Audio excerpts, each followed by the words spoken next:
mama uhelele iyo siyelele mama uhelele iyo siyelele mama uhelele iyo siyelele mama uhelele mosogoko no mama kanyana uhelele silukuthi usebenzele izitha uhelele idlozi livukile masibuyele emakhaya uhelele iyo siyelele mama uhelele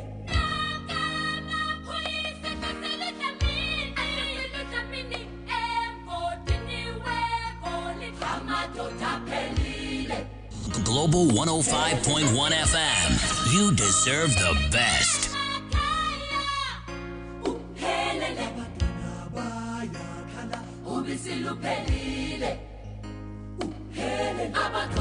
Global 105.1 FM. Keep it here. Global FM 105.1. Exceeding the limit.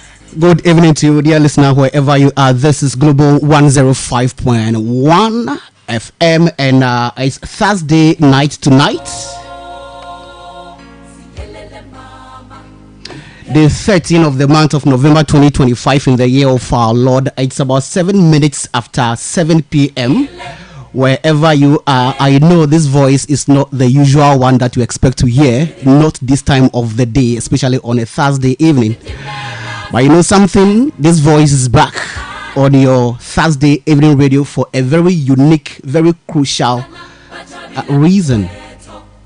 We are here to give you the voice, give you the platform to talk about Ghana and get your voices heard. We are so excited to have you join us for the very first edition of our new program here on Global FM. We call it the Insight. Very insightful conversations that help build our country and, of course, help build your thoughts.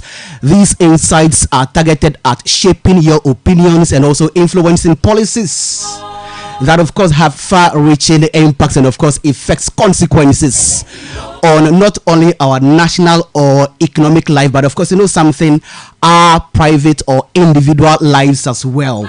This show actually gives you the opportunity and, of course, influences your knowledge and wisdom to make decisions when it comes to national issues, when it comes to deciding exactly who becomes what or who gets what at what point.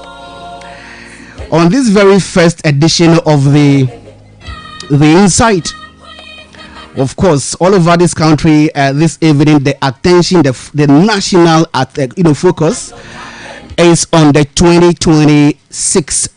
As a matter of fact, close to 1.5 hours already, and it's still on. Dr. Kezela Tufosin is actually presenting the budget statement before the people's representation in Parliament tonight.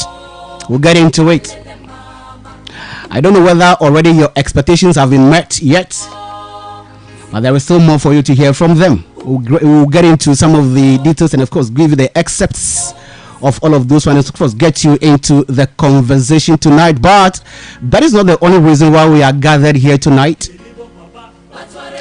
We're also talking about the much talked about helicopter crash report. It was actually presented to the people of this country 3 days ago. Very far-reaching recommendations have actually been made by the committee, with members drawn from various agencies. We'll get into all of those ones, but of course the main issue, according to the committee's report, that caused the accident was a weather impact. What are some of the lessons that we are expected to pick up from this disaster? And how do we actually apply these lessons to the way we do things going forward? Listeners, tonight, this is why we are gathered. And of course, it's our pleasure to have you. And even more exciting, it will be for us to have you be a part of the conversation. How do you do it? You do it via text on WhatsApp or via SMS on 0203 766 500. 0203-766-500. You also know we are on Facebook Live this evening on Global FM 105.1. Like the page and join the conversation. You can also follow us on YouTube, Global 105.1 FM. And so we are on land, we are on air, and of course we are online. My name is Kofi Gamo. This is a beautiful selection, Seshaba, originally done by Hugh Masekela of South Africa, but this is Seraphina's own rendition of this beautiful piece. It is a talk against oppression. Welcome to us. This is the insight. We are grateful for your time.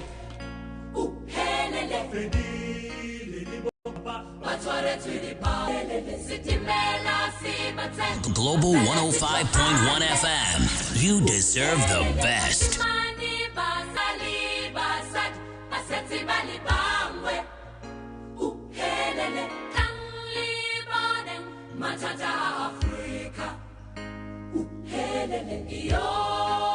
So tonight, while we have some of our guests in studio, others will be joining us later on phone so that we can get into the conversation. I'm excited to introduce to you those that are already here. I have Dr. Stephen Mensah Jojoji.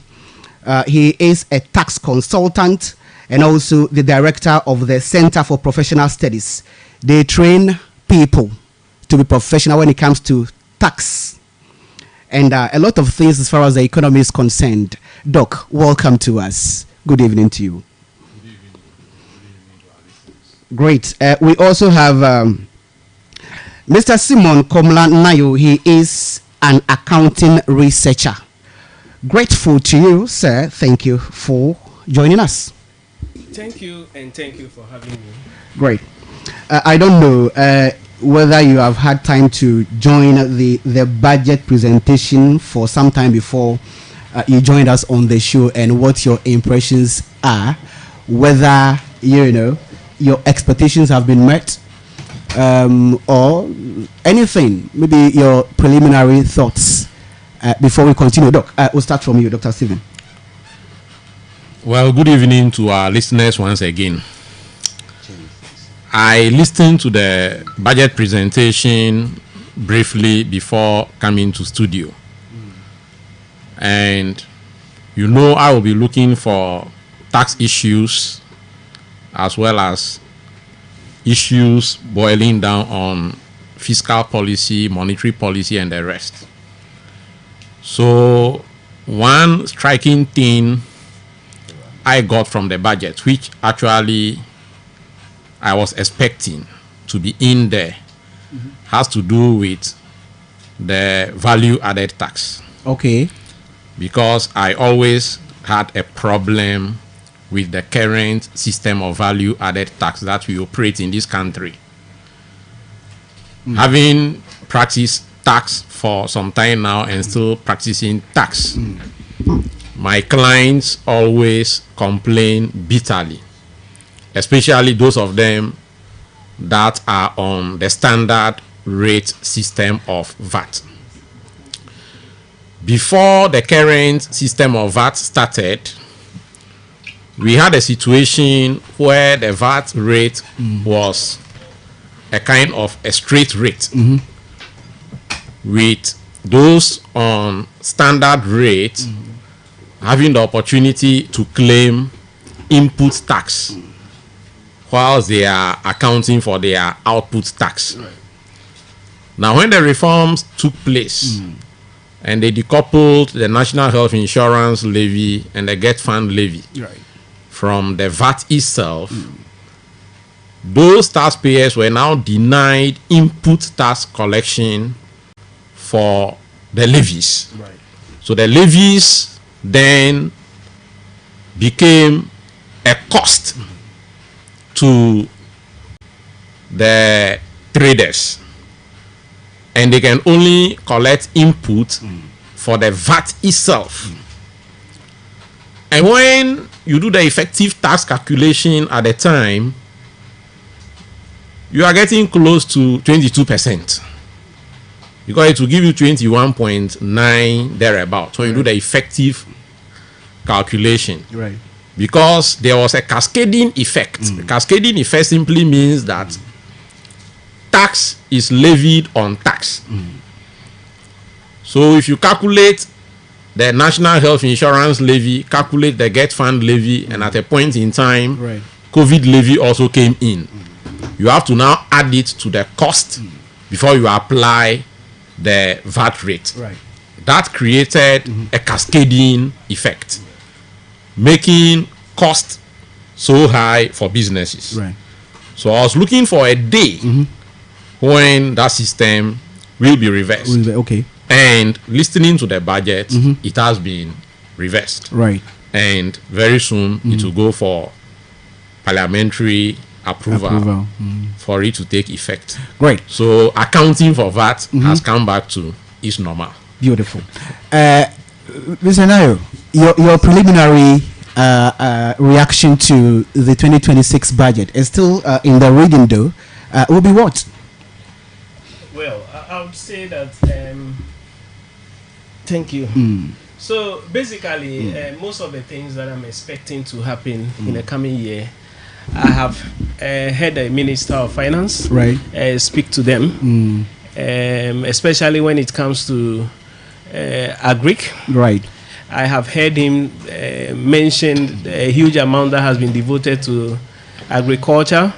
I've heard him talk about the big push, which is going to be a very major project or major program in the coming year. Is it okay? Yes. And so the issue of ensuring fiscal responsibility and monetary issues, I have realized that yes, for this year we have been able to consolidate some gains. And then he mentioned that there will be prudence in the expenditure, and so we are hoping that whatever has been said today is what we will see in the coming year. You don't want the narrative to present one idea while the actions, the implementation presents a different thing. You want what has been said to us to really be the pathway going into 2026. Yes, great. That is what I think. Beautiful. And so we'll get into it very shortly. Dr. Dixon Fiagbolo is with the Ho Technical University. We have the honor of his presence tonight on The Insights. We are glad to have you here. Thank you so much for joining us, Doc. Welcome. Thank you. Thank you for having me. Great. You followed the presentation for a while before you left home. I don't know whether, as you anticipated the presentation earlier in the day, some of the things that you were looking forward to hearing were actually said to you, and how those actually made you feel. Well, thank you. And, good evening to your cherished listeners. And good evening to my co-panelists. Right. As you rightly said, unfortunately, I have not been following the presentation because I made time to actually listen. We were told I was going to start from 2 o'clock. Yeah. So I made time to actually follow. But unfortunately, because of other development, I had to leave for other engagements. Of course, many people. So I couldn't listen to the budget statement. Right. But to make a general comment, I think that a budget, as we all know, is just a statement of intent. Sure. What the government intends to do in the fiscal year. And so we all expect that, given the health of the economy now, government should do things that would either consolidate it or improve on what we already have. So that is what I am expecting to see, or to hear the minister say. So, and I want to believe that I was in the reception, I was listening to some of my colleagues here mentioned a few things, and I think that if that is the case, then I think that we are on course. Okay. Of course, we may have the opportunity to discuss the budget itself in details, because this is just, should I say, an outline. And so when we get the full details. They will be able to discuss the content comprehensively. And the quality of the discussions going forward would mostly be influenced by the quality of the debates in the House, because just as the minister himself has said, what he is actually presenting to us is not the full details of the budget. Then of course, and members would actually be expected, who of course have the full details, to be expected to go through it and tease out the salient issues and have that debate in Parliament. But listeners, if you have just joined us, we are grateful for your time. Feel free to join the conversation. We'll take you to Parliament very shortly so that we can bring you excerpts from the House as the presentation is still ongoing. But you can join the show on 0203 766 500, 0203 766 500. Dr. Kezel Atto-Forson is the Minister of Finance and Economic Planning Ghana, representing the good people of the Jumako Enyanisam constituency in the central region of the Republic of Ghana. Friends, listeners, these are some of the things that he has been saying within the last 1 hour. And beyond. Mr. Speaker, at the beginning of the year, we inherited a painful effect of the fiscal slippages of 2024. Pressures that weighed heavily on households and businesses and public finances. The Speaker, confidence was fragile. Inflation remained elevated. The exchange rate was unstable and the public debt was elevated. Yet, through visionary leadership, fiscal discipline and policy consistency, the tide has finally turned. Mr. Speaker, Ghana's economy has now recovered, marked by renewed investor confidence and an improved macroeconomic outlook. Mr. Speaker, I'll now give you real sector performance. Mr. Speaker, Ghana's economy has regained its rhythm. Real GDP expanded by 6.3% in the first half of 2025, up from 5.1% in the same period of 2024, driven by stronger agriculture and service, lower inflation, and renewed business confidence. Non-oil GDP grew by 7.8%, showing that our growth is now powered by domestic production. Mr. Speaker, the service sector remains the heartbeat of recovery, surging 8.8% with ICT up 17.2%, finance and insurance up 9.5%, and education up 14.9%. Agriculture, the backbone of stability, also grew by 6%, doubling that of last year. Mr. Speaker, cocoa rebound from a sharp 21.4%, contracting to 2.8% growth. Mr. Speaker, thanks to the targeted farm support and smarter policies. Industry held steady despite reduced oil output. Manufacturing rose 6.3% and construction 4.0%, reflecting reliable energy and revived infrastructure projects. On the demand side, Right Honorable Speaker, household consumption grew by 8.2%, reflecting stronger household confidence.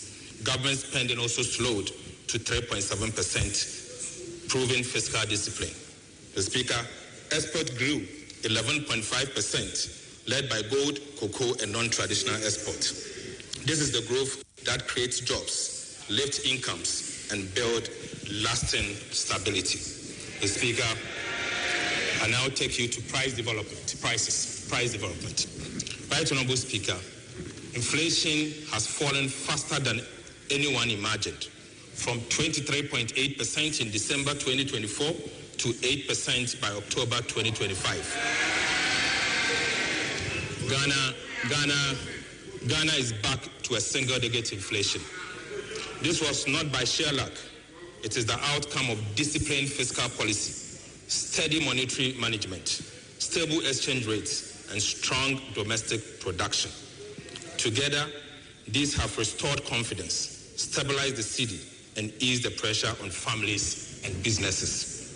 Food inflation reduced from 27.8% to 9.5%. Prices of everyday food such as tomatoes, garden eggs, okra, and fish are finally falling.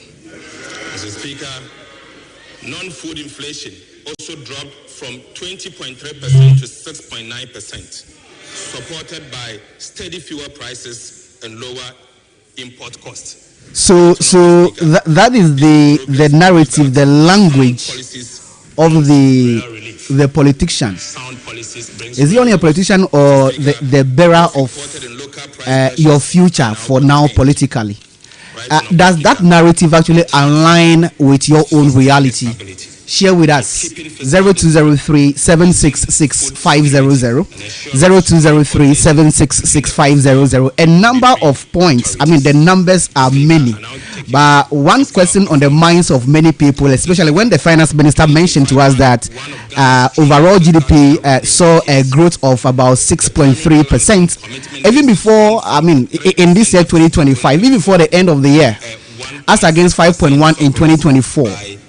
Non-oil growth about some 7.8%. Services grew by 8.8%. Agric 6%, doubling the growth of the previous year of 2024. Cocoa 2021. I mean, a number of growth indices that the finance minister mentioned to us. The question is, in the last 10 months, have you seen any deliberate plans that could have actually led to these developments that we are seeing in the local economy, Dr. Fiagbolo? If indeed you mentioned that the economy is rebounding and we are on course, these figures, they look good, but what exactly could be the influences of these figures within the last 10 months? Well, thank you. There could be several factors. One, confidence that maybe the market has in the new administration. That could also be one. The other thing is that don't forget that the government, the new government, had opportunity to present a budget. In that budget statement, they also made us understand what they were going to do, and there were fiscal positions, how the economy was going to be turned around within that budget. And you could see that right after that, things began to change the right way. Now you saw how inflation was moving from the level it was. I think it was around 23%. Yes. They by close of December last year. Started backtracking. We all saw that the TB rate, which was around 28%, also began to backtrack. And we saw that most of the macroeconomic indicators have begun to look good. And so, for me, one of the striking things, and for many people complained about that, but I have always maintained that, well, if it is not that we are artificializing it, then we should allow the market forces to bring it to its level, and that is the exchange rate. And we saw that it got, I think, about 11%, and the president made a statement that we're going to band it between 10 and 12%, and we saw how the market reacted to that. And it was my expectation that we shouldn't go beyond the 12%, because we would have backtracked to where we were. Because of what? The expectation. People who were hoarding money, hoarding the currency, who were now releasing the money into the market, they would have begun to retain that, and that would have put a lot of pressure on the local exchange rate to go back to where it was. Unfortunately, because of the coordinated, efforts between the Bank of Ghana and then the Treasury, that is the Ministry for Finance, we saw that they were able to contain it, and then we have seen that the city has begun to appreciate again. So it's all because of, one, the goodwill, two, some coordinated policy position by the government. That is what has led to where we are today. Did you see the IMF in this thing? The impact of the IMF? I don't think that. Of course, IMF, their statement will give confidence to people to believe in what you do, and that can also play out on all these things. But I think generally, the government's own position, especially the effort to contain expenditure within a certain range, because that was our biggest problem. We're just spending without looking at the impact and the effect on how that will impact the life of the people. So since the government took office, they decided that they were going to be Fiscally disciplined in terms of expenditure. Right. And we also saw that in the budget statement that was presented, that intention was clearly laid out, and we saw how that reflected in the price movement in the economy. Right. So what we need now, for me, sincerely, is our ability to contain the situation and consolidate the gain we have made so far, and then also move forward. And then again, you see that I think that one of the issue too has to do with the gold board. Okay. I get it, because that was one areas that were losing a lot of revenue. Right. We're not able to mobilize hard currency to shore up the local currency. And so you see that establishment has also come to play a significant role in the stability. Stability of the local currency. Mr. Nayo, you see the point Dr. Fiagbolo made a while ago about our ability to sustain the gains. Yeah. That is basically one fundamental source of concern that the public have, that we are leaving the IMF by May, June this year. Some of the gains that we have made, of course, admittedly, we can say we were compelled to stay the course because of the compulsion that the IMF actually exerted on us as a result of our ECF with the fund. And so if we are exiting, where we will now be totally, fully in control of the economy, do you also have those concerns about whether we are able to sustain these gains and, of course, stay the course into the future for prospects? Okay, thank you very much. I think that, like Doc said, it is true. The reality is that we are now a good country before the world. In the global space. Wow. We have been able to overcome some challenges, right? Including issues that deals with our inability to properly manage our funds. And so now, this government, you will realize that they are very intentional, or the president is very intentional about fiscal consolidation, about being prudent on spending. They are targeting projects. Sometimes they do a lot of politics, but I realize he's intentional about the projects and activities. So when the minister was present, I heard him say targeted farms. It means that they have targeted certain farms and certain people, certain projects that they think can translate the fortunes of Ghana. And so I see a very intentional government. Okay. Yes, in leaving the IMF. In the past, just after leaving IMF, the story changes. But then, if what the president is telling us, and with what we are seeing, I am hoping that they will stay the course and will continue to do what is being done now, and then we become a better economy. Dr. Ajoji, you see, the point is that if government says that, okay, so we are spending, but we are spending in priority areas. Yes, that is fine. If you are spending in for instance, on infrastructure, it will mean that you may not actually see the immediate impact of those expenditure. These are, futuristic. But recently we saw Labour, a section of the Labour, front agitating. So if you are spending in priority areas, I don't know what else would of course be of priority than the very people that are helping build the state. Is that narrative that we are spending but in priority areas something that we should actually accept? Yes. I don't know whether you want to tackle that one first or also want to draw briefly on the IMF impact on the economy. It's a two-front for you. Well, I will talk about it too. Please go ahead. You see, when we look at what my good brother has just said, Mr. Nayo, yes, and what Doc said earlier, in addition to that, you see that discretionary expenditure has actually reduced. Okay. Discretionary expenditure has reduced. The cut in the size of government alone has led to massive reduction in discretionary expenditure. Right.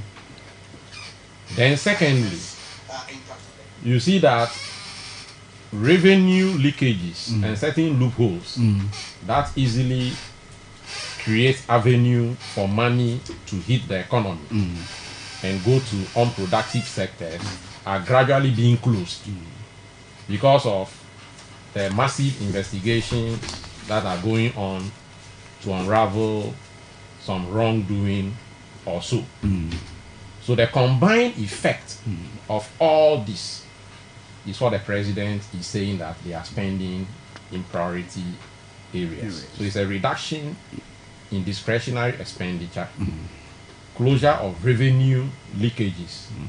So a situation where we have a lot of money or payments being made, which payments would have gone to unproductive sectors. Those things are being checked to a very large extent. And that is what is giving the economy some gains. Right.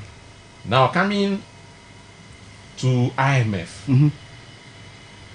Of course, we can say that the gains we have seen so far could partially be attributed to the presence of IMF. We cannot run away from that fact. Because, like I think Doc said,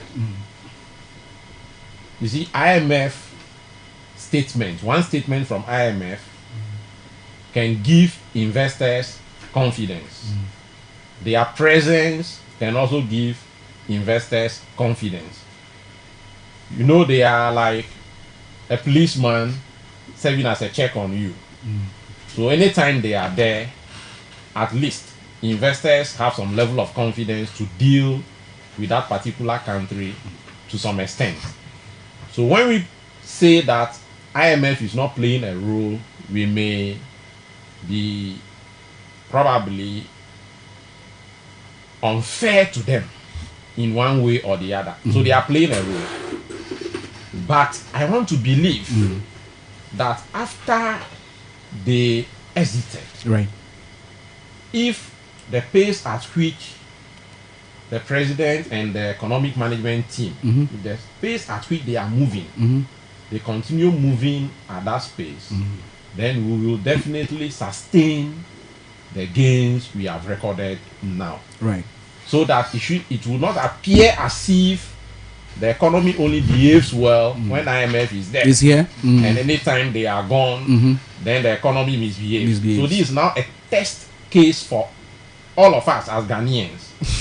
knowing who we have been and how we have handled our relationship with the IMF over the past 17 times that we have been to the Bretton Woods institution, what is your confidence level? That is what I am saying.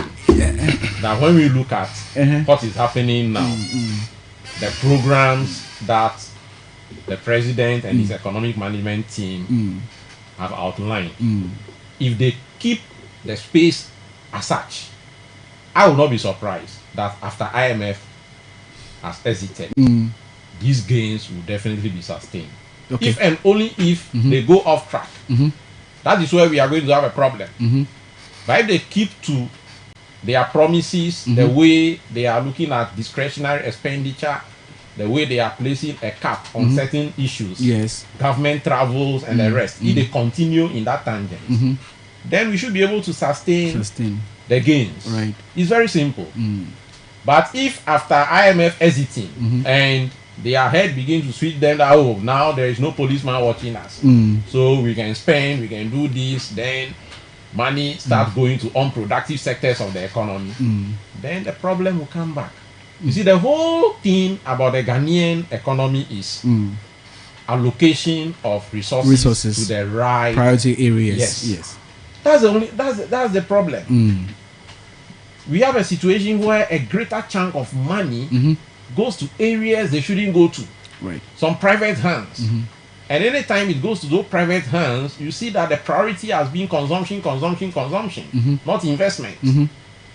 So if we can focus more on investment, ensure that the money go to productive sectors of the economy. I'm not saying we should ignore social services, Expenses, because those yes. ones are also important. Sure. Our free SHS and everything must still continue.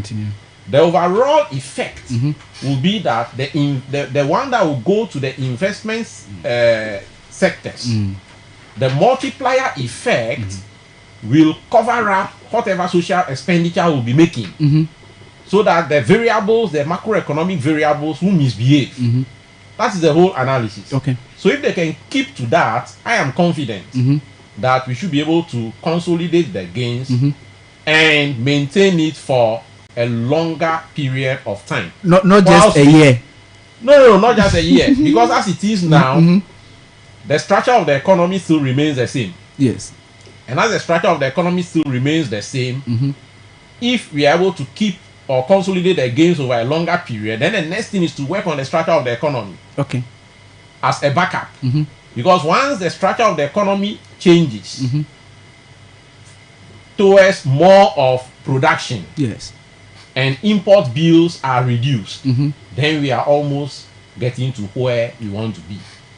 So it is going to be, a kind of prudent management over a relatively longer period of time. Other than that, the gains will just be short-lived, and before you realize, the macroeconomic variables will start misbehaving again. Dr. Which I don't Fiagbolo, hope so. Anyway, Dr. Fiagbolo, government says that, look, even with how things are looking, we are not even talking about borrowing so much from the international market, to the extent that some of these gains that we have actually made have led to the reduction in our domestic debt from some in excess of 700 billion to down to some 600 billion. Ghana cedis and all of those ones. But the point is, this is just the first year of the new administration, and so you agree that to that extent, we can also attribute some of the goodwill to that. We'll be going into the future, for instance, in the next 3 years. Now, government also has some programs. For instance, here in the Volta region, there has been the talk about the modernization, the construction of a modern market in Aplau. There is the huge anticipation of the big push and how it would actually inure to the benefit of this country and all of those ones. Now we are also being very prudent and measured in expenditure because of all of those ones too. We are not so much talking about borrowing. Is government putting so much or too much into the same basket that may explode if care is not taken? Looking at, for instance, are possible sources of finance for some of these projects? Well, thank you. There are two sources or two ways you can look at that. And I'm sure experiencing or knowing the kind of experiences we have had in the past and the kind of commentaries that the current administration, the people within the current administration made in the past, I want to believe that they will be very much guided by those statements. Now, if you want to expand your economy, you first of all would have to look at the health of the economy. Thankfully, as I said from the beginning, it looks as though the health of the economy is improving. Okay. Inflation had moved to the level at which it is now. It's 8%. TD rate is within containment. What I haven't seen and I have not heard mentioned is our level of unemployment. I have not seen the figures, so I don't know how it looks like. As a matter of fact, just earlier this evening, I was just looking at some of these figures in terms of unemployment. I'll share some with you very briefly. But we also have to be fair to the budget and, for that matter, the government in our discussion of same. I'm making this point because, of course, they are still, I don't know, the last time I checked in the last 10 minutes, it was still being read. It wasn't concluded. And to the extent that we only monitored briefly before coming onto the show, also to the extent that the conclusion we may miss out because of our presence here while it's still going on, we may actually not be able to get a full grasp of the entire presentation. And so, yes, you are making your point, and so you can conclude, you can continue, so that I fetch those. Yes, so exactly so that's why I said from the beginning that because I have not had the privilege of listening to the full budget statement, it was going to be difficult for me to make any factual statement on that. Or emphatic, not factual. Okay, emphatic statement on that. Unless we've seen the full document, we have read it, would have deduced or make some assumption and deduction from it, and then we'll be able to make a fair discussion or conclusion on that. So what I was saying was that it looks to me that the health of the economy is on track, and I don't think that governments would want to do anything to throw this thing out of balance. Okay. So they would want to do everything possible to contain it. So even if they are projecting to make certain expenditure, I'm sure they will be guided by the health of the economy, so they won't do anything to throw it out of gear. Right. So that means that we would need to also focus sincerely on the revenue side of the economy. Because if you are able to generate so much revenue, it doesn't matter how much you spend. The health of the economy will still be contained. The projection of government is for 2026 is that some 200 or in excess of 268 billion in terms of revenue. That's what they are targeting to collect in 2026. And so that should also give you an idea of the revenue drive that government intends to actually put across. That is just a projection, an estimate. The reality will come when they are able to collect that money. Amount, yes. If they are not able to collect it, it means we have to look at other sources of collecting money to supplement that in order to carry out our intended project that we want to carry out. Then on that, so looking to other sources for revenue, he talked about more concentration on the domestic market. Do you feel that as it is now, even our domestic market in terms of lending would actually be able to support government initiatives to that extent? But the market looks good. Okay. The market looks good because for now, inflation rate is below the TB rate. So even though the market is not responding to that as we speak, because the expectation is that people should be willing to lend to government, but that is not what is happening now. Because anytime government wants certain amount of money, it's always undersubscribed. Okay, it's just because people are cautious, they don't know, and because of our the precedents. Don't forget that in 2017, when the previous government took office, the TB rate was around 21%, 21.6%. Right. It also declined up to about 11-point-something% in 2017.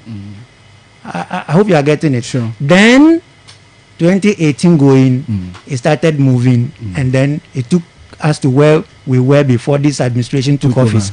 So people are guided by all those things. So for now, as it is, and given the fact that if the government is able to contain the inflation rate within the band in which it is, and then the TB rate is at the level it is now, the people should be willing to lend to government domestically for government to raise the needed money to fund whatever they want to do.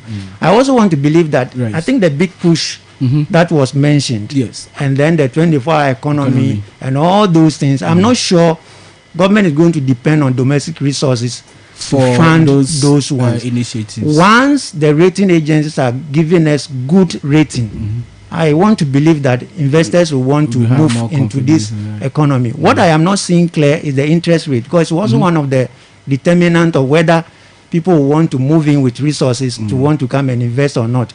If we are able to manage the monetary policy well, and then we are able to beat down the interest rate to a level that is quite manageable to attract investment into this economy, we shouldn't actually struggle to finance the project we intend to finance. Listeners, you're still live here on The Insight. We are coming your way live from the studios of Global 105.1 FM. We are live on Facebook, on Global 105.1 FM, also on YouTube. Check us out and join the conversation on land. Join us on 0203 766 500 0203 766 500.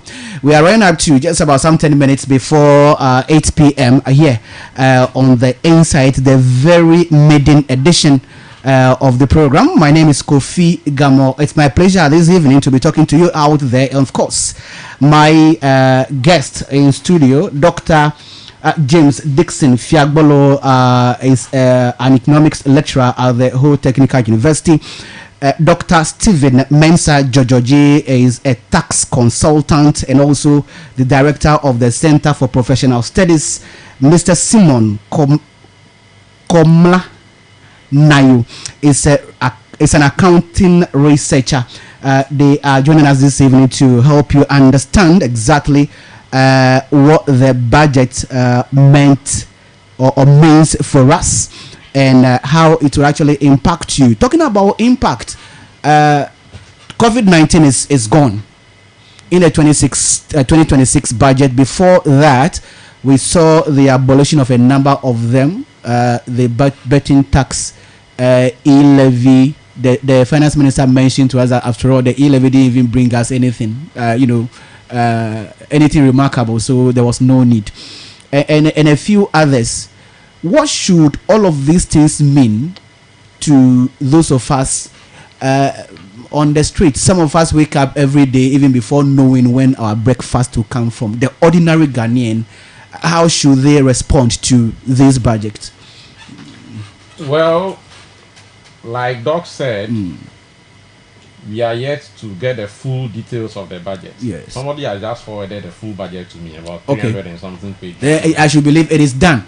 Yeah. Yes, once the document is out. So we'll look through. But when you look at the gains that have been made so far, and the little aspect that I have listened to, the ordinary person on the street will definitely take home something. Price stability is one thing that the ordinary person may take home, because the inflation rate, the general rate, you know, I always have problem with the general inflation rate. That it is not very realistic. You want the aggregated. Yeah, I want the specific one. But once the general one, which is the benchmark, is at quite a very low rate, that in itself will create some level of stability. So we are not likely going to see price increase, probably at a certain alarming rate. Then you also look at the fact that some specific prices, if they are not beginning to fall, they've been stable for some time now, like fuel prices. Fuel prices have been relatively stable and even experiencing marginal reductions. And these are the drivers of the economy. So if this current budget is able to consolidate the gains made already and improve upon that, then the ordinary person on the street should expect a better standard of living than before. And that is where all of us who play in the economy matters. The only appeal I want to make is to traders and all other market participants, because I am beginning to realize something, that when there is a need for an upward adjustment, there is no hesitation. The upward adjustment happens instantaneously. But when it is time for a downward adjustment, then the prices become sticky. Yes, just as if we will fall, we will not fall, we are not ready to fall. So let us be fair to ourselves. That we have made some gains over the period.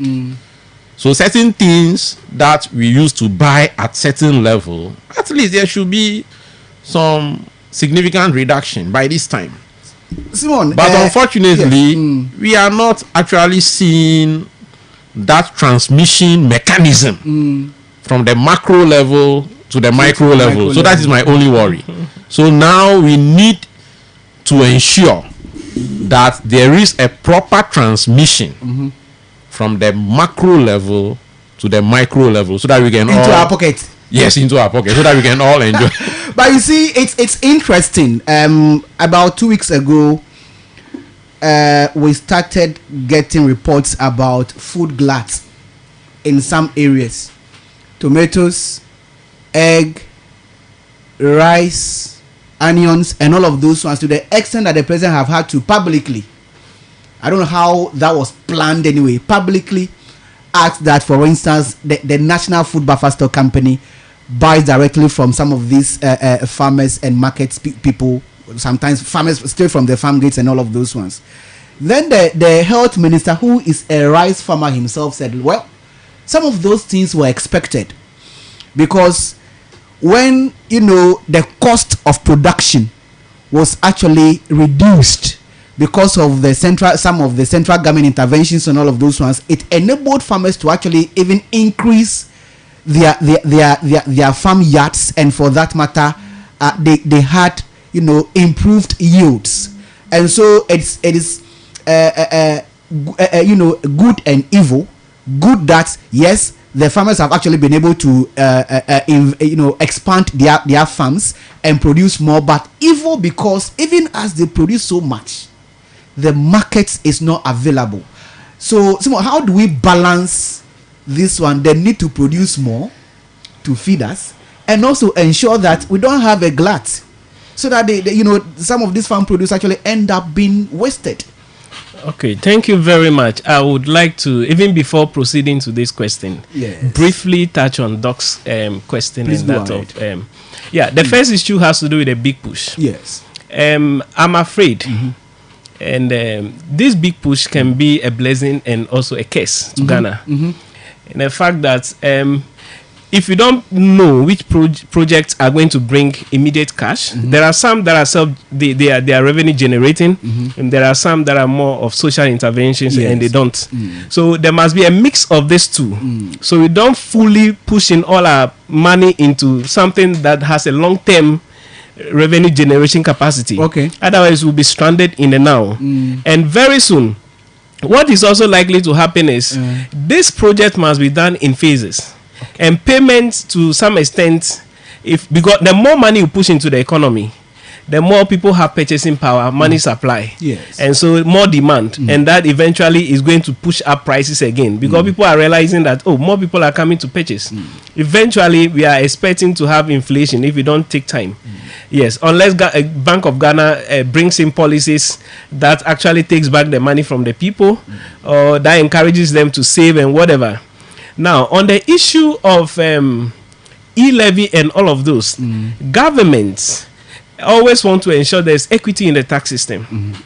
And so they, over time, evaluate the ability to realize expected revenue from certain taxes, and whether those are progressive, regressive, or whatever. And so, but there are sometimes that we have politics also influencing, because if it's a populist, everybody say, oh, e-levy, betting tax, take it out, and you also come in, you are going to take it out, but they bring in another tax. But as to whether it has a wider net to capture a lot of people to increase the total revenue is another question that we need to answer. And so we need to be careful about a big push. It should be such that it doesn't focus merely on only the social projects, but it should be project. Let's have our toll booths back onto these roads. Let it generate the revenues. Yes. Now, coming back to our question. Yes. Now, on my way here, I heard the minister said the president has authorized 2 million to be released with immediate effect to purchase from those farmers. Okay. Now, what I realized happened also was that at the time of buying their inputs, the dollar rate was a bit high, and then now it has come down. So it is cheaper to import. Yes. And so people are now importing, and their products seem to be much more expensive than all those foreign ones. Right. So people, personally, I wouldn't want, when I go to the market as economic human beings, would like to buy something that is quality but also of less cheaper, price. Yeah. So we have these products there. So now the president has authorized that even buffer stock should purchase all of that, and 2 million has been devoted with immediate effect that all of those things should be purchased. Right. Yes. But going forward, these are the issues with the exchange rate, the forex rate, and whatever. Because if you don't manage it well, people will purchase goods at a certain time at very low price.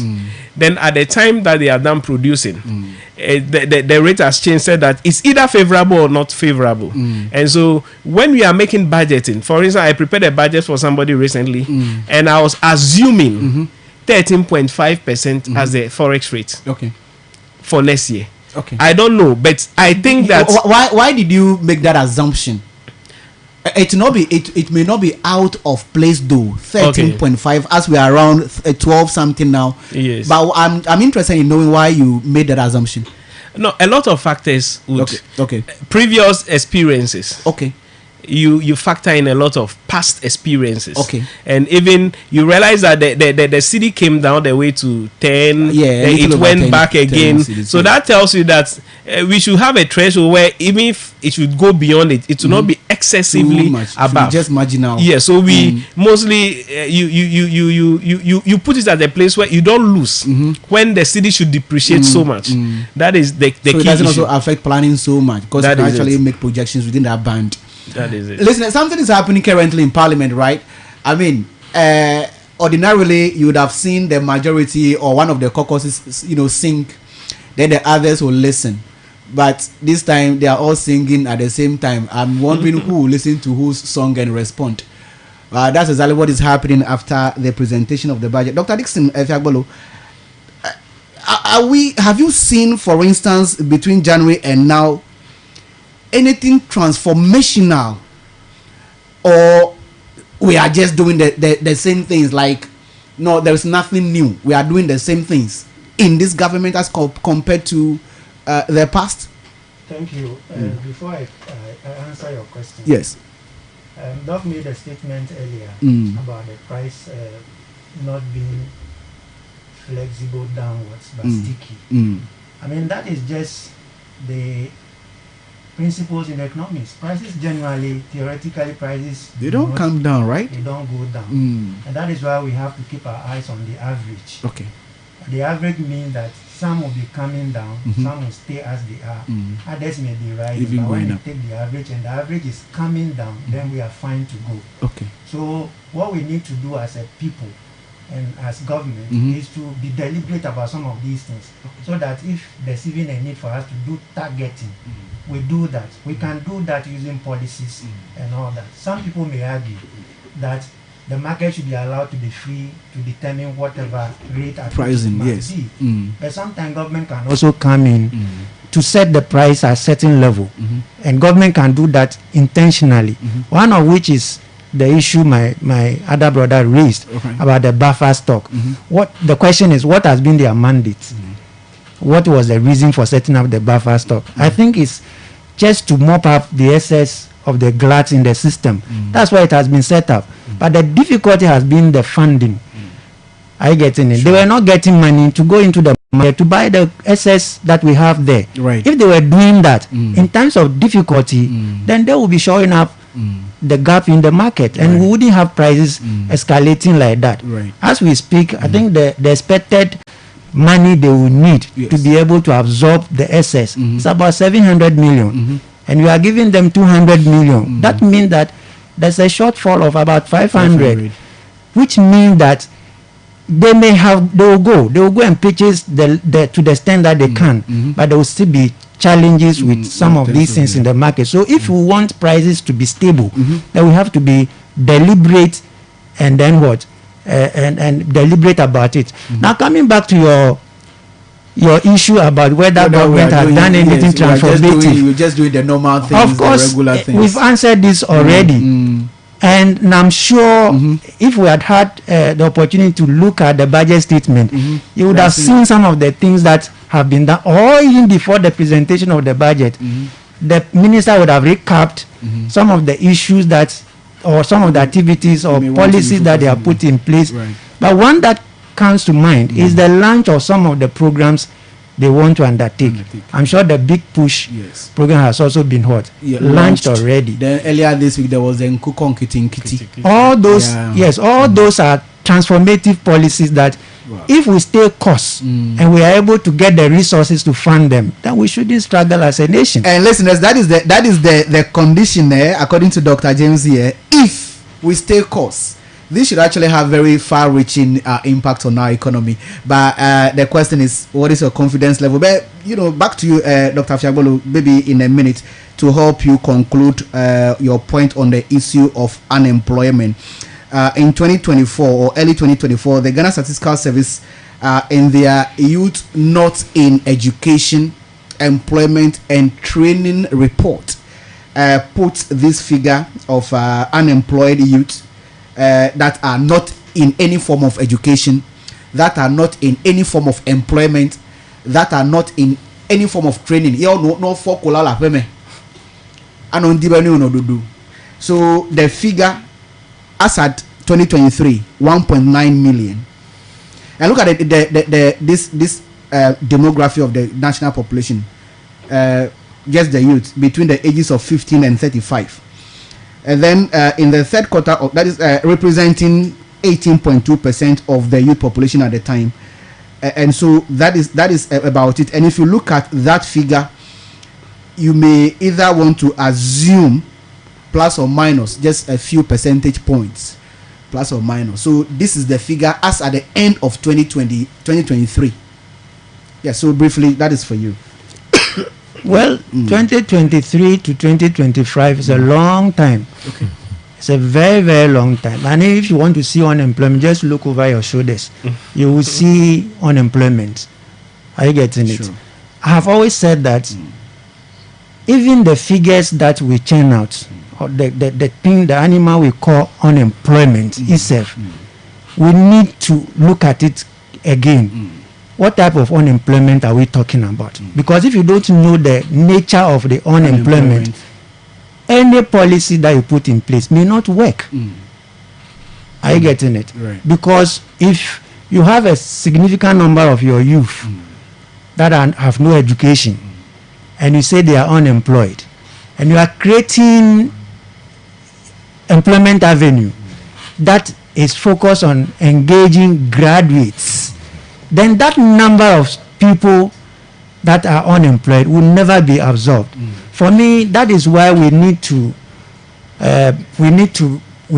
make serious effort to ensure that some of these transformative programs, like the Big Push, is well established and well working. Because some of those ones will be avenue to employ some of these people who have no formal education. If you are constructing road from here to Aflau, definitely you get people who will be laborers. Are you getting it? So they will not be at home as unemployed individuals. So for me, those are some of the things. So if we want to have a conversation about unemployment in Ghana, we need to look at the types of unemployment. If you don't know the nature of the disease and you are professing medication, you may give medication, but the person who is taking the medicine may not recover. So that's what I can say. Let's wait. Let's see the budget statement. Let's read it. They will be able to know the intention that government actually has for reducing unemployment. Once the economy is going to be expanded, that is, after reading the budget, we've seen that government intends to expand the economy. Which sectors of the economy will be expanded? They will be able to contextualize how some of these individuals who are unemployed now will be engaged. Thank you very much, listeners. His name is Dr. James Dixon Fiagbolo, an economics with the Ho Technical University. Dr. Stephen Jojoji, let's wrap up with you on this topic. Blank check. In support of Doc's point, you see, we do too much of a general analysis in this country. So inflation, we are only looking at the general inflation instead of maybe doing targeting. So what Doc said, I fully support it. Right. When we take the unemployment as an issue, like Doc is saying, which type of unemployment is it? Is it cyclical? Is it structural? Is it seasonal? We need to do that breakdown. How many graduates are involved? How many people who are not in school involved? We need to do a critical analysis and a breakdown of the situation. Then by so doing, we can really solve the problem. So apart from the general unemployment rate, it is this percentage, that specific analysis that Doc is calling for, I think is very, very important. So that when we are implementing a program like the Big Push, for example, then we know that, okay, the Big Push will help us solve this type of unemployment. 24-hour economy will help us solve this type of unemployment. Nkoko Nkiti will help us solve this type of unemployment. Then we are really dealing with the problems the way we should deal with it. Great. But the general analysis, where we just throw out figures, this one is going to create 30,000 jobs. 30,000 jobs for which people? Okay. Which category of people? So I think the specifics will be more proper, so that we can put the issues more in perspective. Great. Rather than just generalizing the issues. Thank you very much. Let's get to Simon to wrap up for us on this whole conversation tonight on the budget. It is over now. It says that the finance minister says that we have renegotiated all power purchase agreements, and so we should be seeing the impact of that on the local economy from next year. And so there is some calm that's been restored to the House now. Let's see exactly how the leadership of the House will be reacting to the presentation. But yes, Mr. Nair. All right, thank you very much. I would want to also speak briefly on the youth unemployment issue. Please go ahead. Now, like I said from the beginning, I see this government being a bit more intentional. If you can remember, recently or a few months ago, there was this survey on skills mismatch survey on the youth. They want to find out if even the qualifications you have as an accountant, you are working as something else. So those are forms of unemployment. So I am quite sure that the intention is to understand what forms of unemployment we have and what interventions we can put in place. Well, that report has not come out yet. But in the past, the unemployment just come out like the two doc have said, and you don't know what type of unemployment it is. So so now, in concluding, I would want to say that going forward, now I have had two professors who have actually been, how do you call them? They are consultants to Bank of Ghana. And when I was doing my MPhil, and so they will tell you we have very good policies and documents. The truth is we have the best. But when it comes to implementation, that is where the problem is. We have the best documents. They will tell you what to do. And we have those things, but the implementation and the will to put them to use is where we have the challenge. So I would want that the Big Push is good.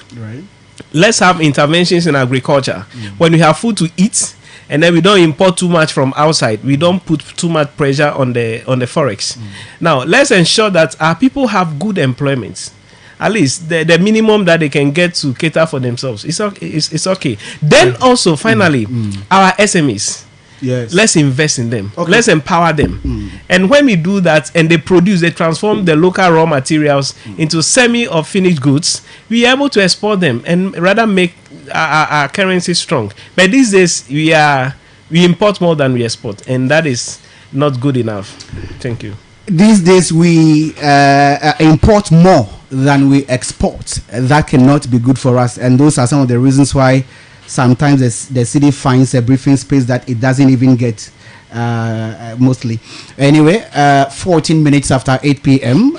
Thank you so much, gentlemen, for helping us with the first conversation here on the first topic on the budget presentation. Just as we already know, it will be in the national discourse for a number of days, if not weeks, until 2026, where it would come into effect. Let's know what to make of the points made by my guests this evening. You also listen to some of the excerpts from the presentation. Let's know exactly how you are reacting to that on WhatsApp or via SMS on 0203 766 0203 766 500.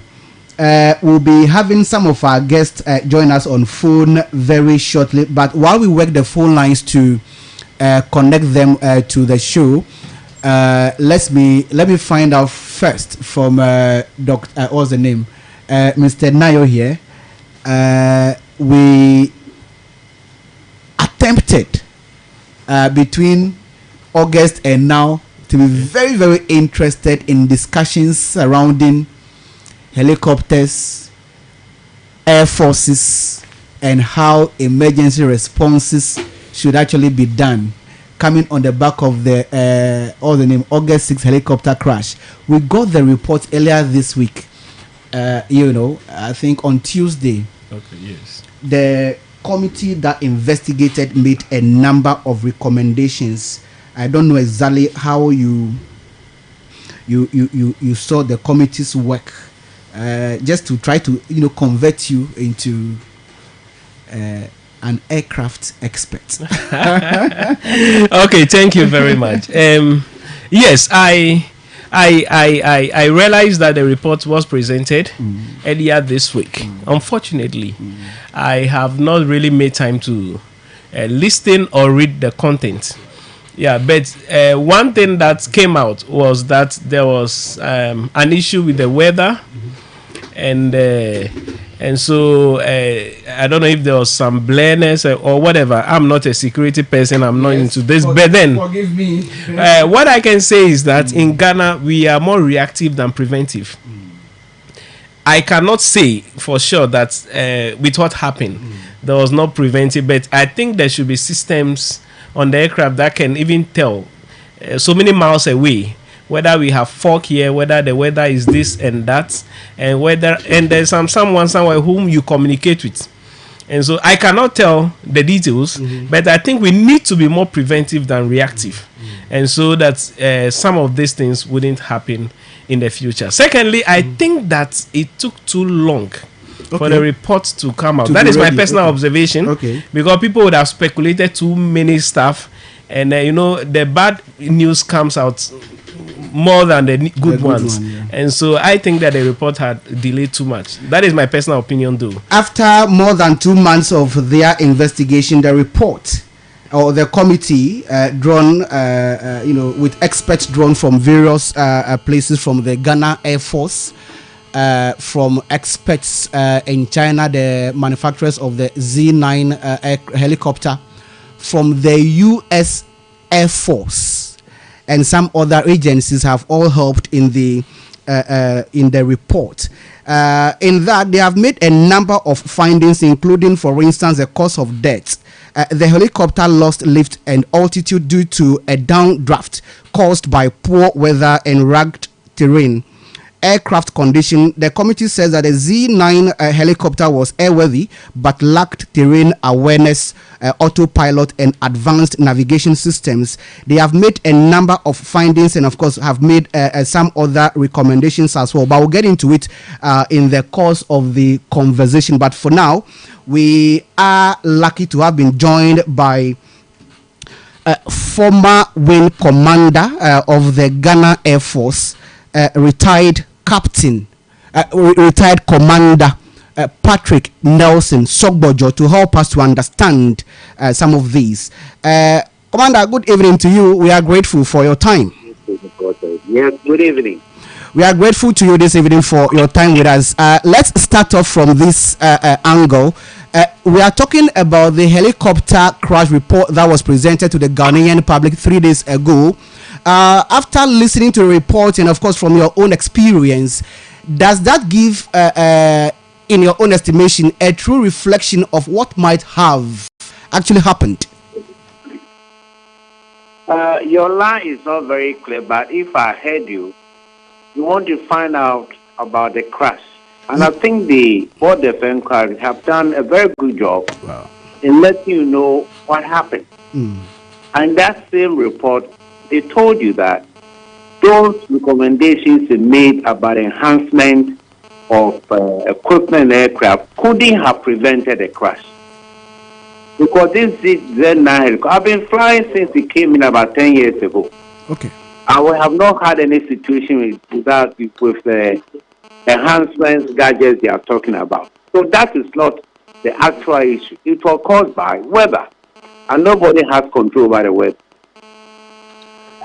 Commander, please explain to us, for instance, when the committee concluded that the helicopter was airworthy but lacked additional safety enhancement for flying safer in the weather phenomena over that terrain, and that adverse weather, limited visibility, rising terrain, and no ground-based navigation aid en route were some of the factors that led to the crash of the aircraft. You are saying that we cannot relate the two, the safety navigation systems, and of course the adverse weather. We cannot relate the two and conclude. I don't think this is wholly true. What the Board of Inquiry said that it lacks certain modern equipment. And these helicopters have been flying all weather since they were brought into the country. And it said that could not have averted the crash. The crash happened because of weather conditions. And simplicity, that is it. Okay, so let's look at this scenario. If, for instance, we had a more advanced aircraft that had the fittings or the installation of all of these advanced, I am telling you that this is what the board says. These helicopters have been in for about 10 years and they are flying, zigzagging this country. And you can meet any weather condition at any time. And they said that this could not have averted the crash. If we have the enhancement, it's okay for future reference. Yes. But it could not have chosen the cause of the accident. The cause of the accident had been said it was a sudden downdraft. And as you know, helicopters don't fly that high. Okay? But we still have separation of height. So if you went into a downdraft, which are just seconds, okay? And reports said they were trying to elevate their altitude to get out of it, and the crash happened. So I'm saying that it is not because of lack of these things that the crash happened. Okay, but what would have been the impact of the presence of all of these? It's just an enhanced time.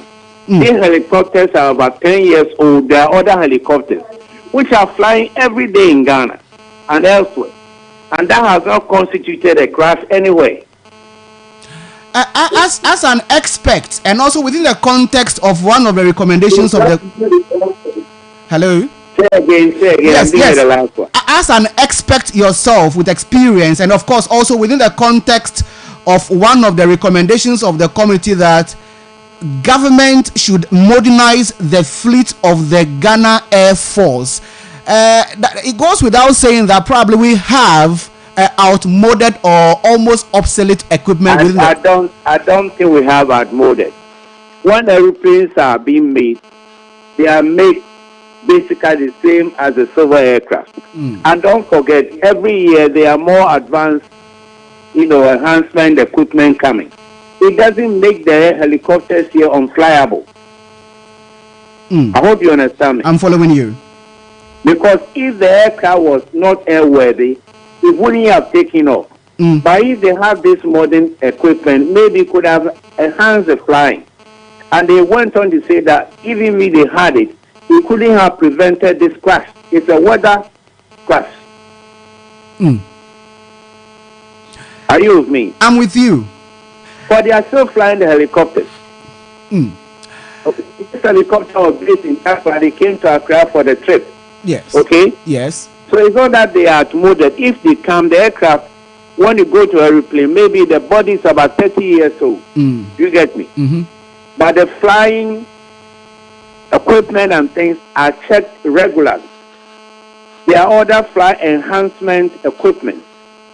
Okay? He talked about navigational aids from Accra to Boise. Accra to Boise is on the standard flying route. Right. And you can install navigation all over the world, all over the country. I agree. And that is not the responsibility of Ghana Air Force. It's the responsibility of Ghana Civil Aviation Authority. Okay. Now, Commander, as we continue to have this national conversation, especially even with the interest of the international community in this matter, are we not overexposing our military? I mean, let me just go through the recommendations for you and see whether we have not actually exposed ourselves too much. Also, within the context of the recent, insurgencies that we have seen all over us here, for instance, in West Africa, the committee says that acquire modern aircraft and with modern navigation systems, cockpit cockpit voice recorder and flight data recorder systems with audiovisual capable types, invest in flight simulators for recurrent training, contract certified aviation weather provider, en route navigational aids, flight data monitoring, en route tracking systems, and of course ground support equipment. What do you make of these recommendations, and how impactful can they be to our armed forces? The Ghana Air Force was incepted in 1959. Yes. Okay. Yes. And then this is the air safety record of Ghana Air Force is very high. And this is not the first time we lost an airplane.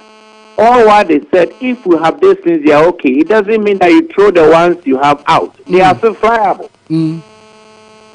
And I'm saying that they are just flight enhancement equipment.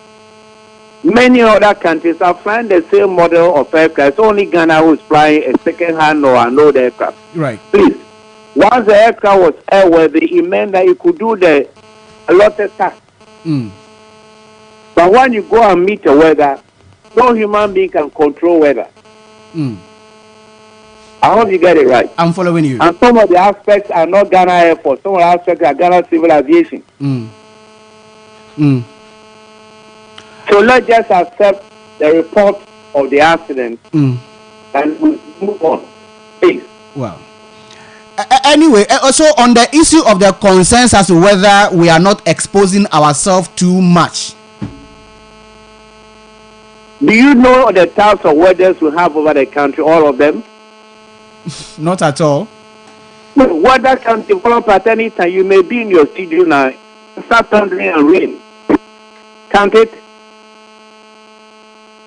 Sure. No one has control of the weather, but the pilots are flying to fly through instrument weather conditions. But accidents are accidents. When you sit in your car going from here to home, okay, you may not know accidents could happen. And once there is generated human error and aircraft error, let us look at how we can go on. And I'm repeating that the board of inquiry didn't say that these items which they have recommended was the cause of the crash. Anyway, just before you go, how urgently would you like to see the Ghana Armed Forces and the government of Ghana, you know... what is it? What urgently what? How urgently would you want to see the state, implementing some of these recommendations? You know, the Ghana Air Force doesn't earn money. It's a government agent. So the government will have to decide what they have to do. If they come and put there and fly, I'll be happy. But the Air Force itself cannot generate it.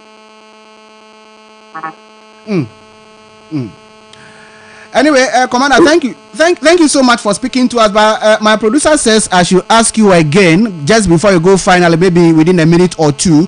The Ghana Armed Forces just started their recruitment exercise yesterday with their physical screening. We saw... I don't want to go there. Okay. You called me to ask me about aircraft incident. Yes, that's right. Whatever happened with the recruitment exercise, it's not my work. I don't know the mistakes they made, and I don't want to comment on it. That's fine. I'm grateful, Commander. Thank you for speaking to us. All right. Thank you. Great. Listeners, you have been listening to Wind Commander Retired Patrick Nelson Sogbojo, formerly of the Ghana Air Force, spending some time with us tonight on the Insight here on Global 105.1.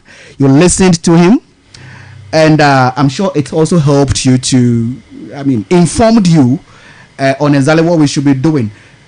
He has completely exonerated all forms of human errors in the accident, from his experience and from what he's actually heard from the report. Before I get back to my guest, a number of points to note. Very briefly, just as I read earlier, it talked about the main cause of the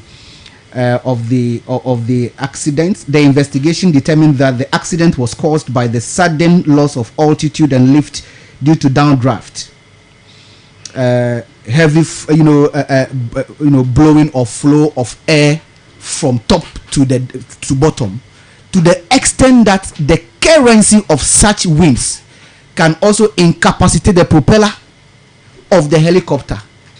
So those are some of the things that would actually get it to or cause it to lose the lift up there. Now, the loss of altitude without change in power or pitch attitude is consistent with downdraft associated with changing environmental conditions over high terrain. This according to the report. Even beyond what former wing commander mentioned, modernization of the Ghana armed forces, all the arms, the army, the navy, and the air force, very, very key. It would appear that hasn't been the main focus of the Ghana armed forces, at least within the last 10 years. Dr. Fiagbolu. Thank you. As you have already indicated, I'm not an expert in aviation. Yes. So I will not be able to comment on the technicalities, exactly, as it were. Sure. But I have to make this point that as a nation, well, I don't know how that's what I'm going to say would have affected the situation, since nobody has control over nature. Right. Because some of these accidents, you cannot predict them. And that is to say, as a nation, if we were to connect our regions with modernized railway system using speed trains, would we be relying on these aircraft? Speed trains do involve in accident as well. Of course. But you have to look at the stents. Okay. Are you getting it? Sure. You have to look at the stents. And so for me, I think that as a nation, we should be able to be doing some of these things. Try to connect our cities, connect our regions with some of these modernized railway system. What it does is that it reduces accident, it increases and also reduces transaction costs. Because somebody can be in Takwa or be in Obuasi and be working in Accra. That's true.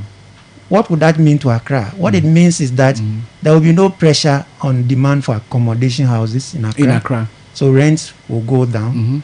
What it also means is that those people that are living in Accra from Obuasi and working in Accra, whatever they earn, they will retain it in the economy of Obuasi. That's how we develop a nation.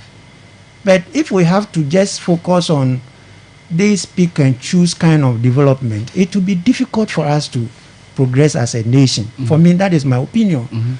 Because it beats my imagination how productive hours are lost on our road every day. Just to want to get from one place to the next. You want to get to Sonyani, you have to spend a whole day, and that's productive hours. That can help us grow as a nation. So there cannot be any capital expenditure for which benefits will be lower than if we put so much into developing some of these capital projects, linking our cities. Great. I'll get back to some of the findings. I mentioned the recommendations already for captain to, a commander to help us. Then the committee also found that the pilots were fully qualified, well rested, and medically fit with no evidence of fatigue or human error.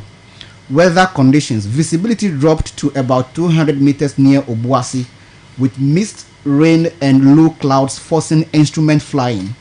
Emergency response. Rescue teams reached the crash site within 2 hours despite difficult terrain and bad weather. Systemic issues. The Air Force lacked real-time tracking systems. For instance, when the issue happened, we were told, within some few hours that it lost radar. Then, when the expert was presenting a report, he also mentioned a similar thing, that they did not have monitoring systems that will keep them consistently monitor, the path or the flights of the aircraft and all of those ones. So that is also there. Then weather monitoring systems too are not there, but generally describe the avionic and safety systems have been missing in this aircraft, manufactured somewhere in 2013 thereabout. Then systemic is the Air Force real-time tracking system, flight data monitoring, and simulator-based training. Doc, have we put out too much details about this crash? Because we know these are military information, and mostly these are highly classified or confidential information. Have we exposed ourselves too much? I don't think so, because the information will be very useful for future planning, and to that extent it is relevant for all of us. Then in addition, I may want to also say that the level to which we carry research, probably we need to look at it. Because if we are saying the weather was the cause, couldn't advanced research give us that information that in some months these things are likely to happen? You get an understanding? Sure. Because this thing happened in the month of August. Yes. So if this thing happened in the month of August, we all know that in the month of August we normally experience some general Unstable coldness of the weather. Yes. You get an understanding? Yes. With maybe little rains. So couldn't research data tell us that weather instability is likely going to happen or will happen in so and so months? And for that matter, when you want to fly in the air, this particular aircraft will be more resistant than the other one. So I think we need to carry research also seriously. Because when we carry research seriously, we all know the raining season and what normally happens in the raining season. So our meteorological services probably will need to maybe put as part of their assignment education on some of these things. And I think they've been doing it. Yes. For those who travel on road and all other these things, at a point in time, you know, they will say that expect this, expect this, expect That's that. right. So when you are going, you are also careful as to what to do. So I want to believe that if probably we were to factor some research into this, the crash should have been avoided to the extent that a prior advice might have been available that this time of the month this condition is likely to prevail. So if you want to fly, then use this type of flight rather than this. Maybe the one that can go up at once and fly over than the one that will just be flying at low cloud. You get understanding? So I want to believe that as the report is out now, the experts will look at it and they will know what to do to prevent future occurrences. Doc, the expert we spoke to says that look, the Ghana Armed Forces has been around since 1957, and listeners, I'll get back to you very shortly. So listeners, I want to thank Dr. Stephen Mensah Georgie. He's leaving us. I want to appreciate your time so much for coming. We wish you all the best. Thank you for the opportunity. Great.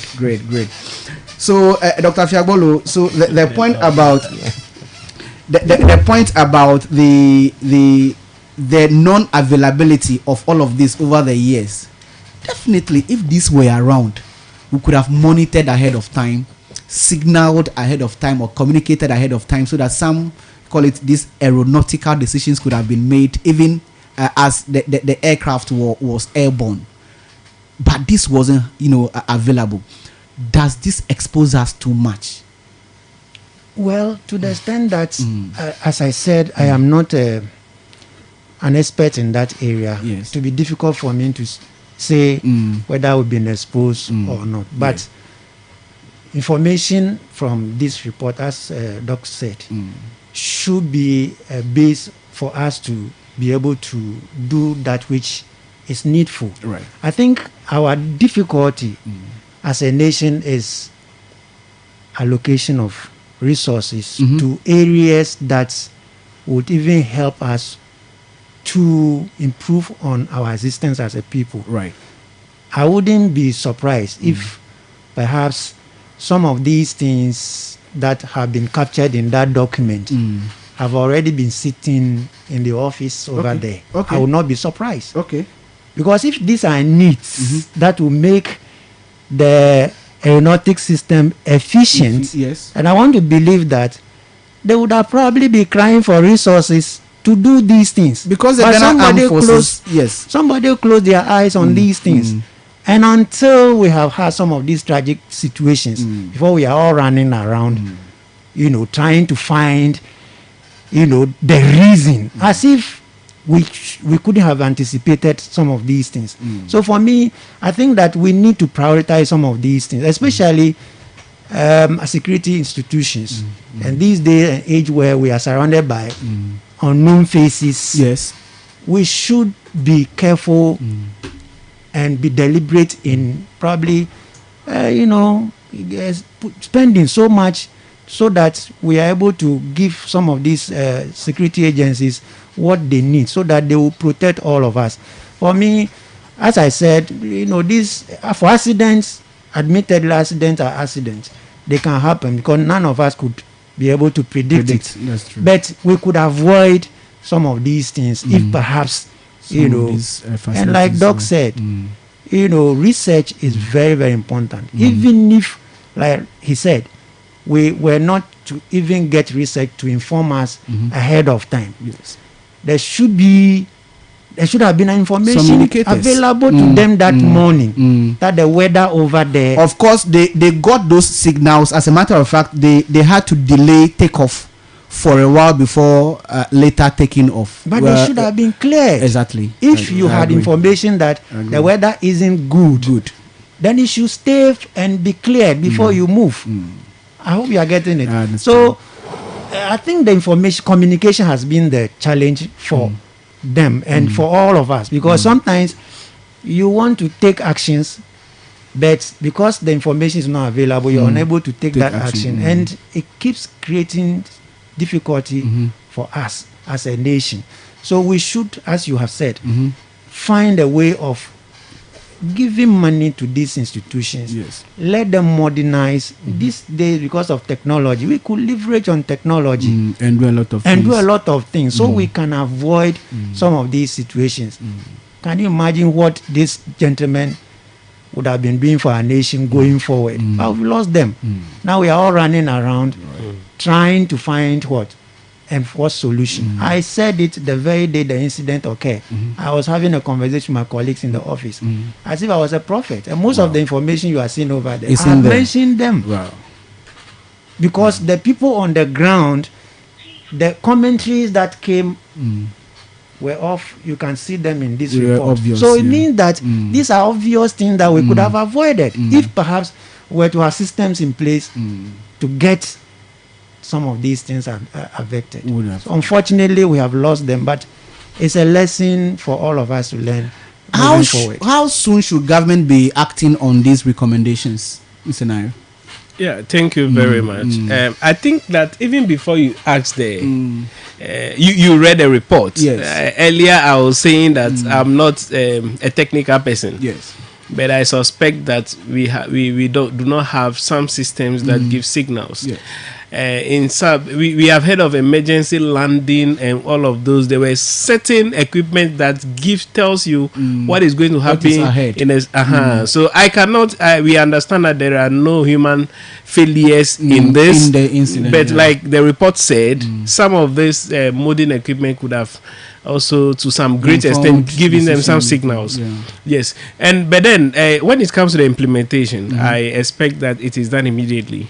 Because every day we expect the presidents, the ministers, or they have been moving around. So we expect that some of these things be done immediately. We cannot expect to lose any more person as a result of an error or as a result of a natural occurrence. If we can prevent it, so the implementation should be immediately. No matter, even funds have not been made available for it, we should.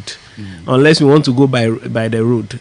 If we are talking about immediate implementation of some of these recommendations, for instance, does that also give credence to the agency for the need of a defense minister. Because even yesterday, the Speaker of Parliament himself made that call that, look, it's about time we occupied this position so that, for instance, the disaster that we saw yesterday in Accra, and some of these urgently needed decisions or actions are taken as far as streamlining some of these things at the Ministry of Defense is concerned. Does that give that credence to that call for you? Yes, for me, I think the Ministry of Defense is one critical ministry that we shouldn't have a vacancy at any time. Now you realize that the Minister of Finance is extremely busy. Yes, that should be one of the busiest ministries, and especially preparing for. I do not think that he has even probably making calls. Yes, so we need to immediately have someone substantive in that. Yes. Great. Listeners, you can join the conversation. We have some 14 minutes to end it all here. But we are still working the lines to at least we hope that we are lucky enough to get our very last consultant online to talk to us briefly on this before we touch down finally here on the Insight on Global FM. But of course, you can join us on 0203 766 500, 0203 766 500. Call us this evening. Maybe this may be the very final, the first and last chance for you to call. Because we don't intend to pick calls on the show, but call us tonight. Let's know where you are calling us from, and let's know what to make of the very first edition of this show. 0203 766 500 or 0247 900 764 0247 900 764 or 0203 766 500. Let's know where you are and what to make of the points made variously by my guests, or in studio, and of course those on phone. It will be good for us to know what you also make of it. And of course, the earlier discussion on the budget. The leaders are speaking. The minority leader has just spoken.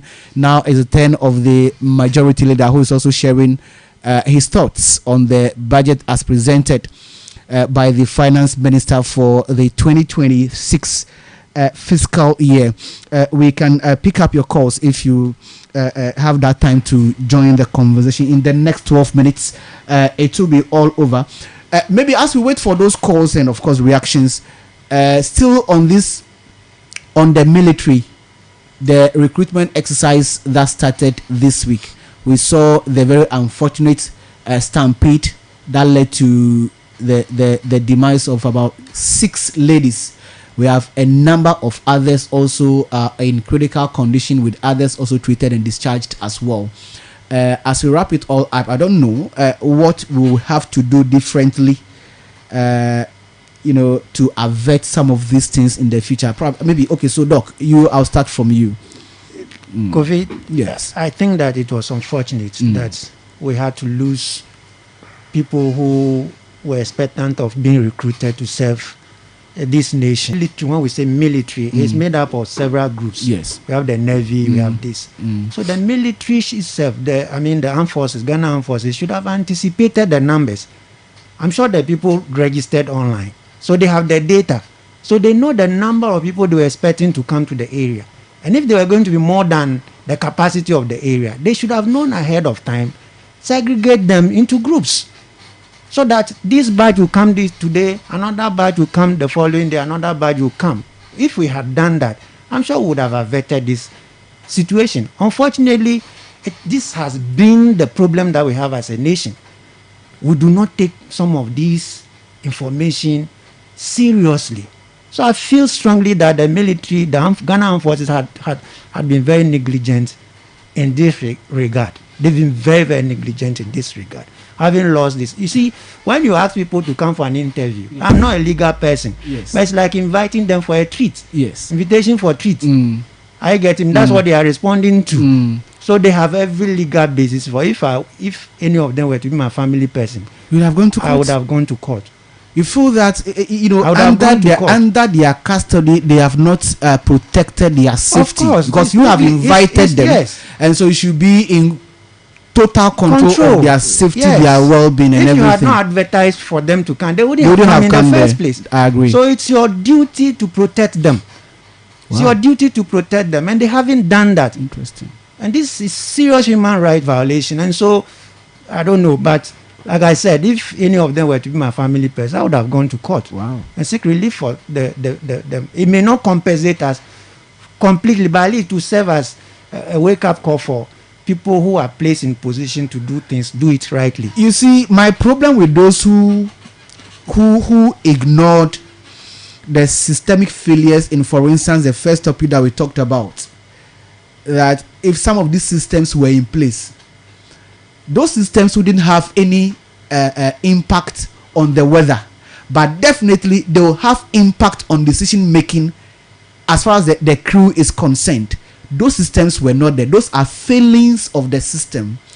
Then the inability of the recruitment crew to anticipate some of the things that we talked about, their inability to protect these people even under their watch, and all of these things. These are some of the weaknesses in there. Is it lack of proper training? Because of course this forms one of the recommendations in the training for efficiency. Is it the quality of officers that we have that are not even able to read ahead of time to take decisions to avert some of these things? What exactly do you feel are the failures? I don't want to believe or the that, weaknesses. I don't want to believe that is the quality of the officers there. I think it's just a pure negligence. Somebody has overlooked what they was expected of them to do. I mean, like I said from the beginning, you have advertised. Fortunately for them, it was electronic based, and the people registered. So you know, you have the data already. You know how many numbers. 700 people, 300 people will be coming. You know the capacity of the venue, the place. If you anticipate that number is even going to be more than the capacity there, and you want all of them to come, then you should make officers available. How about? But I was told that there were not enough officers. Okay, so the another report that we got was that so the applicants were given different times for them to arrive for the body screening. Some defied the official directive they have been given, depending on third party information from their friends and all of those ones. And so even though that information was given out that this category of people, you are to arrive for this exercise at so and so time, then this other category will come earlier. I mean, those information were actually given, but they defied it, leading to some of the overcrowding of the place, the congestion of the place. This is not the first time the armed forces doing the recruitment. That's true. And some of the issues you have raised have always been recurring every now and then. So they should have anticipated it. So if you say a category of people should report for you to do your screening, and you have come as an officer, and you see that the place is overwhelmed by the people, then you don't even open the gate in the first place. You should have come outside and talk to them and ask them that those who are not supposed to be here, you go and come at your stated time. You should have done that. You haven't done that. You open the gate for all of them. Definitely there will be stampede. There will surely be a stampede. That is the problem I have. What should be yes. Yeah, to add to what Doctor has said, yesterday on my way home, I decided to pass by the sports stadium.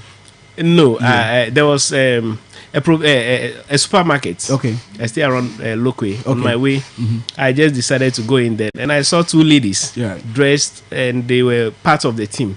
So I asked, "How did it go?" Their response was not favorable. Wow. According to them, not even a quarter of the numbers that came were attended to. That was around what time? So I met them around 8:30 p.m. Wow. Yes. Not even a quarter had been attended to us at that time. And at the time I was coming here, that was almost 7 o'clock. Yes. I saw hundreds of them still at the stadium. Wow. But yesterday they told me they were not given time. They were only told that 20 something. They were given 2 dates. But as to telling you come on this day and you come on this day. According to the two ladies, they were not giving time. any directive. Okay. Oh, okay. They Yes. were giving dates, but not time. They were told that we are doing this within 2 days, but Okay. they didn't tell them that you Whether come to on come the day first one day or or the the second day. Okay. So whether they are telling me the truth or not, I cannot confirm. Okay. But that is what They told you. They told me yesterday. And so I think that, like Doc said, it's partially to be blamed on the the recruitment officers. officers. However, I do not know if it is, even if it's part, you have not yet recruited the person to let the person go through that kind of training. Not at all. Because on social media, I saw a lady where a security person was telling the lady, you said you want to be a military and you cannot go through. And the lady was like, do you want me to die before I wear the uniform?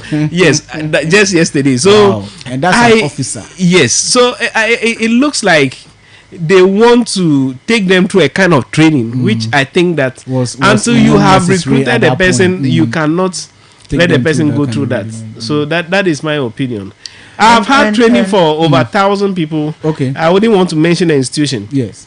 But since 2016, I've been working for an institution in Hope. Most people knows me. Over 1,000. When you schedule for interview, we tell you, you come at 8, you come at 10 o'clock. Even if there is an overlap or whatever, you don't have to wait excessively. Yes. So, but what is happening, I think, is not good practice. And I want to support that. I want to align my view with that. his. It is not a good.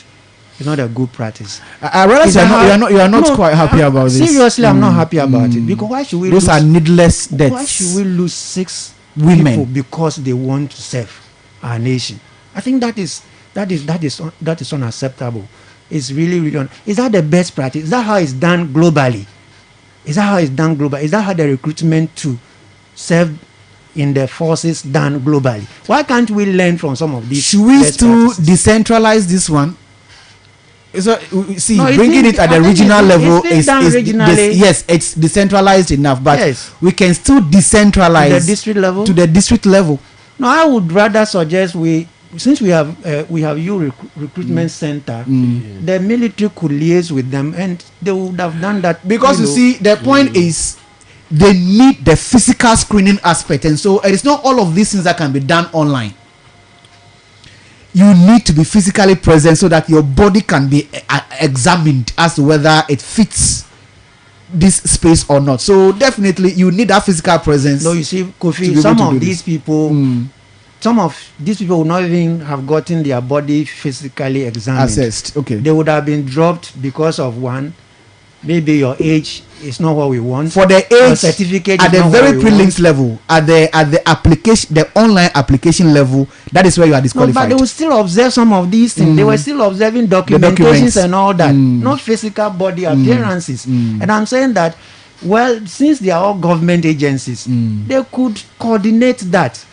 Somebody could have done a face for you. Then, if it is a physical examination you want to do, then you can be inviting the people in groups for you to do that, not to ask all of them to come at a go when you have not made proper security arrangement for them. Because this thing, the gate is small.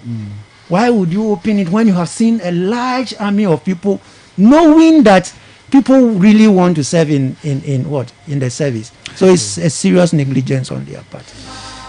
Our NAM says, watch this video carefully. There was a serviceman directing the climbing. We saw some videos and pictures on social media about of a lady climbing or scaling the wall just to get into the inner perimeter at the LWAC Stadium yesterday. And this listener believes that was being done under the direction of a serving officer for that matter. But gentlemen, I want to thank you so much for coming. I'm very grateful.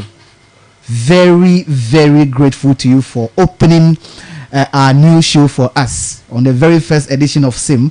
Listeners, you have been listening to myself. My name is Kofi Gamo, and of course, Dr. James Dixon Fiagbolo. He is an economics lecturer with the Whole Technical University. We are grateful to you, Doc, once again for coming. We wish you all the best. Thank you, Kofi, for having me. Beautiful. Mr. Samuel Komla Nayo is an accounting researcher.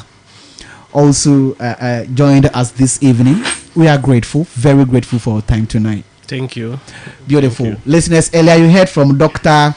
Stephen Mensa Jojoji, a tax consultant and the director of the Center for Professional Studies.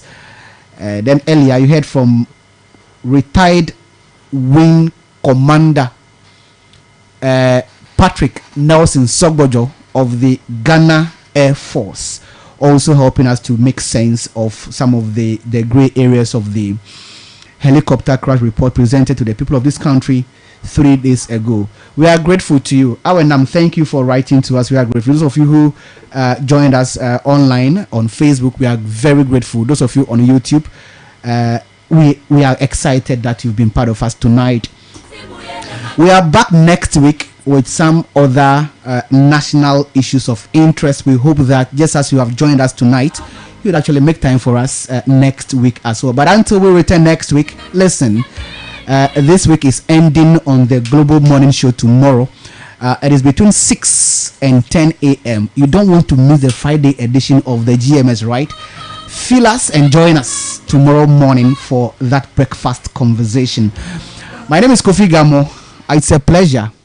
Always a pleasure serving you from this angle of the Ghana project. This has been the insights that build you, insights that build us.